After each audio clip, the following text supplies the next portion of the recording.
여러분 안녕하십니까, 진성호입니다. 이제 대통령 선거가 9개월 앞으로 다가왔습니다.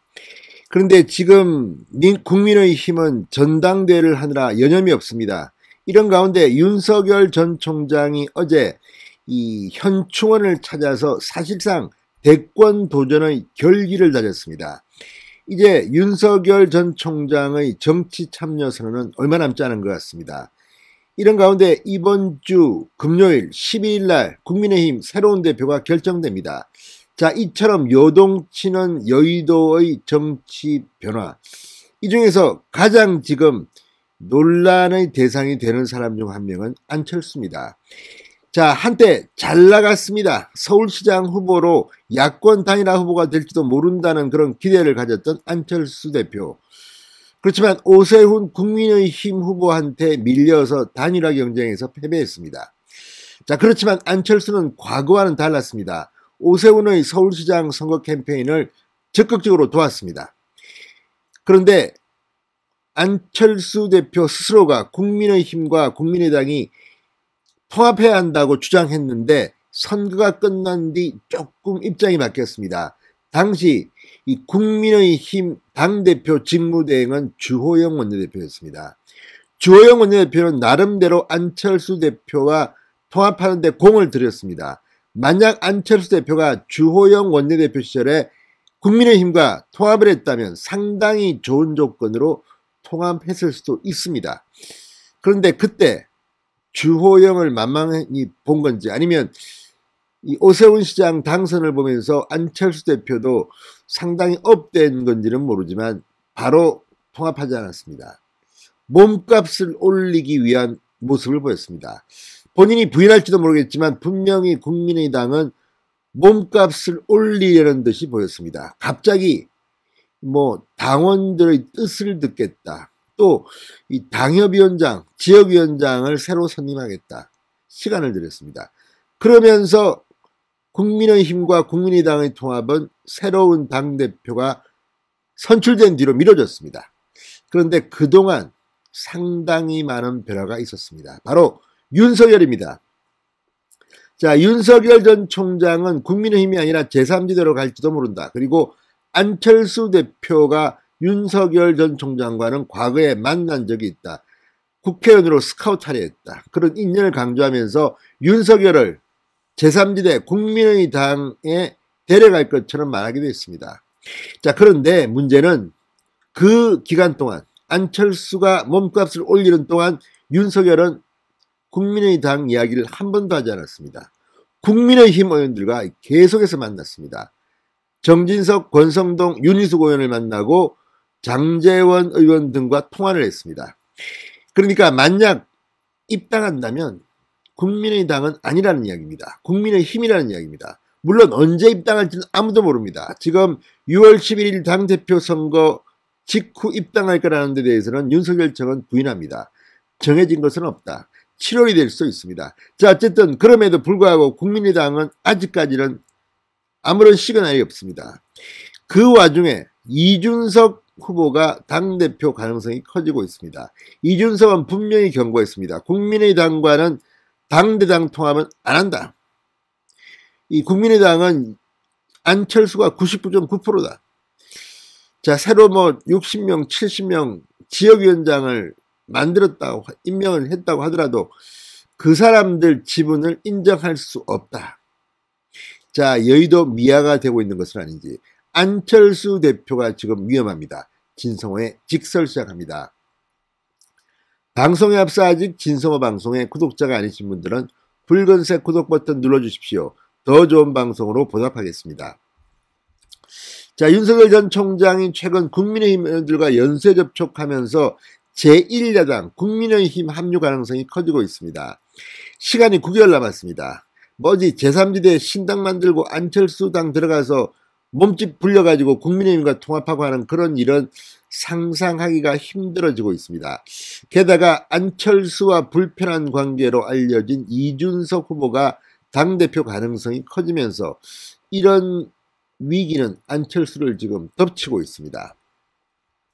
일각에서는 안철수 대표가 합당 주도권 및 지분 확보를 위해 당분간 제3지대에 남을 수 있다는 그런 시나리오가 지금 나오고 있습니다. 자, 지금 제3지대에 남지 않으면 국민의힘에 흡수 통합되는 겁니다. 안철수와 국민의당이 과연 하려 할까요? 그렇다면 당분간은 남을 겁니다. 그리고 여기에 또 하나 중요한 것은 설령 국민의당이 제3지대에 남더라도 안철수가 대통령 후보에 도전할 수 있느냐입니다. 분명히 안철수 대표는 서울시장 경선 당시에 자신은 2022년 대통령 선거에 참여하지 않고 서울시장에 도전한다고 했습니다. 자, 그 뒤 서울시장 단일화 경선에서 패배한 뒤 이태규 국민의당 사무총장은 안철수가 빠진 대통령 후보 경선 이런 것은 흥행이 안 될 거라고 이야기했지만 본인 역시 안철수가 대통령 선거 출마를 포기했다는 것을 인정했습니다. 이미 말을 했기 때문입니다. 안철수는 대통령 선거를 포기하고 서울시장에 올인했습니다. 그런데 서울시장에 안 됐습니다. 그런데 다시 대통령 선거에 출마하겠다면 명분이 약합니다. 그것도 만약 국민의힘 안에 있었다면 분위기상 할 수 있지만 국민의당 대표 대통령 후보로 출전한다? 그리고 그 다음에 국민의힘 대표와 단일화하자? 그건 쉽지 않아 보입니다. 게다가 지지율 문제입니다. 지금 안철수 대표의 지지율은 잘 보이지가 않습니다. 지금 윤석열 전 총장이 20%에서 30%대의 지지율을 보이면서 1위 내지 2위를 합니다. 반면 안철수는 지금 한 자리이지만 2%, 3%, 4% 정도 나옵니다. 심지어 지난 주말 지난 금요일 한국갤럽 조사에서는 이준석이 3%가 나왔습니다. 안철수가 한 1% 나왔습니까? 아무튼 잘 보이지 않습니다. 안철수는 1%, 1% 수준입니다. 이준석보다도 안 나옵니다. 한국갤럽 조사는 그렇습니다. 이쯤 되고 보면 안철수가 독립적으로 국민의당에서 출마하는 것도 명분이 잘 쓰지 않습니다. 그렇다면 제3지대에 계속 남아서 세력이 소멸될 수도 있습니다. 대통령 선거는 굉장히 잔인한 선거입니다. 지면 그 여파가 엄청납니다. 돈도 엄청나게 듭니다. 국민의당이 과연 별도로 안철수 대표가 대통령 후보로 출마해서 승산이 있다고 봅니까? 오히려 잘못하면 야당 후보 발목을 잡는 결과가 나올 수 있습니다. 그러면 역사의 지탄을 받게 됩니다. 국민들이 스스로 단일화하도록 압력을 가할지도 모릅니다. 자, 이래서 지금 안철수는 위기라는 겁니다. 자, 야권 대선주자 지지율 압도적 1위인 윤석열이 국민의힘에 자연 입당한다면 국민의당은 이제 국민의힘 전당대회 이후 추진될 합당 논의에서 부정적 요인이 될 공산이 큽니다. 윤석열이 들어온다는데 안철수가 눈에 보이겠습니까? 게다가 지분을 요구한다. 250개 좀 되는 지역구 중 60개, 70개 내놔라. 그러면 내놓겠습니까?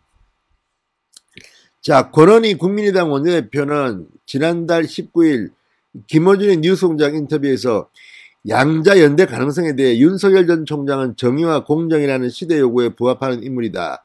시대적 요구와 시대 정신에 함께할 필요성은 당연히 유효하다.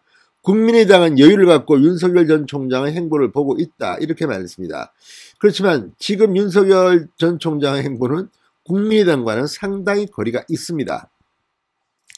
자, 어쨌든 지금 이준석 전 최고위원이 여론조사상은 1위입니다. 물론 나경원, 주호영 두 후보가 이준석을 제칠 가능성도 있다고 봅니다. 그렇지만 어떤 경우든 지금 안철수 국민의당은 예전 같지 못합니다. 몸값 올린다? 자, 그건 좀 힘들 것 같습니다. 지난달 20일 KBS 라디오에 나온 이준석은 이런 말을 했습니다. 자, 안 대표는 국민의당 전력의 99.9%다. 속값은 후하게 쳐드리겠지만 갑자기 급조하고 계신 당협 조직이나 이런 것은 한 푼도 안 쳐드리겠다. 세게 말했습니다.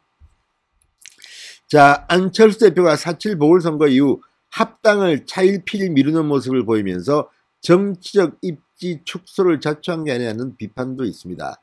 자, 심지어 이런 당협위원장 조직을 급조해서 합당하자, 이거는 구태정치, 지분정치라는 비판도 있습니다. 안철수가 이 위기를 어떻게 돌파할지 한번 지켜보겠습니다. 그렇지만 대통령 선거가 불과 9개월 남은 시점에서 국민의당의 선택은 그리 많아 보이지 않습니다. 진성호의 직설이었습니다. 여러분 감사합니다.